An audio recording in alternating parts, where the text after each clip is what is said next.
হেই viewers, good afternoon. কেমন আছো এই গরমে? অবশ্যই কিন্তু কমেন্টে জানিও।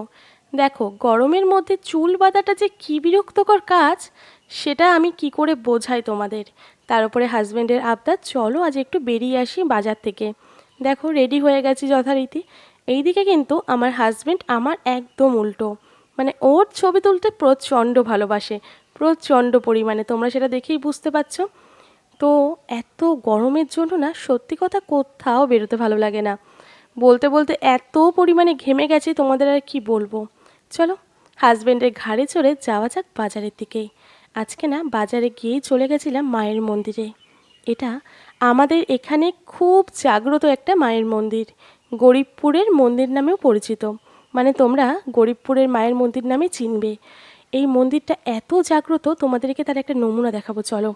তার আগে একটু হাত পা ধুয়ে নিলাম। মন্দিরটা প্রায় সময় ফাঁকা থাকে, শুধু শনি মঙ্গলবার বাদে। আর এখানে আগে প্রায় আসা হতো, মানে যতবার আমরা বাজারে আসতাম এক পাক ঘুরেই যেতাম। তো চলো মন্দিরের ভেতরে যাওয়া যাক। দেখো, বলেছিলাম না মন্দির জাগ্রত। পুরো গাছ ভর্তি করে ভাড়া বাঁধা।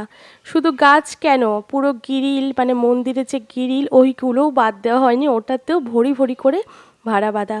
মায়ের মূর্তি দেখানোর ভীষণ ইচ্ছে ছিল, কিন্তু এখানে বারণ মায়ের মূর্তি দেখানোর জন্য। আমি আর রিস্ক নিলাম না, কারণ বাইরে আবার দেখছি নতুন করে সিসিটিভি ক্যামেরা লাগিয়েছে।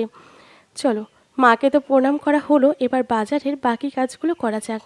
আচ্ছা, তোমাদের বলেছিলাম না আমার হাজব্যান্ড কিন্তু ছবি তুলতে খুব ভালোবাসে, আমার থেকেও বেশি। বাজারে আসতে গিয়ে এই জিনিসটা আমাকে চুম্বকের মতো আকর্ষণ করলো। মানে গাড়িটাকে দাঁড় করাতেই হলো। তারপর আর কি ফুচকা খেয়ে চলে গেলাম এই কসমেটিক্সের দোকানে। না না, সাজগোজে জিনিস কিনতে নয়, এসেছিলাম অনেক কিছু কিনতে। সব কিছু ভুলে লাস্টে মনে পড়লো একটা সিঁদুর নিতে হবে। তো এটা নিয়ে চলে গেলাম চপের দোকানে। যেহেতু বাজারে এসছি, একটু চপ মুড়ি সন্ধেবেলা যদি না হয় তাহলে কি আর জমে বলো। আর তোমরা তো অনেকেই জেনে গেছো যে আমার কপাল কিন্তু সোনা দিয়ে বাঁধানো।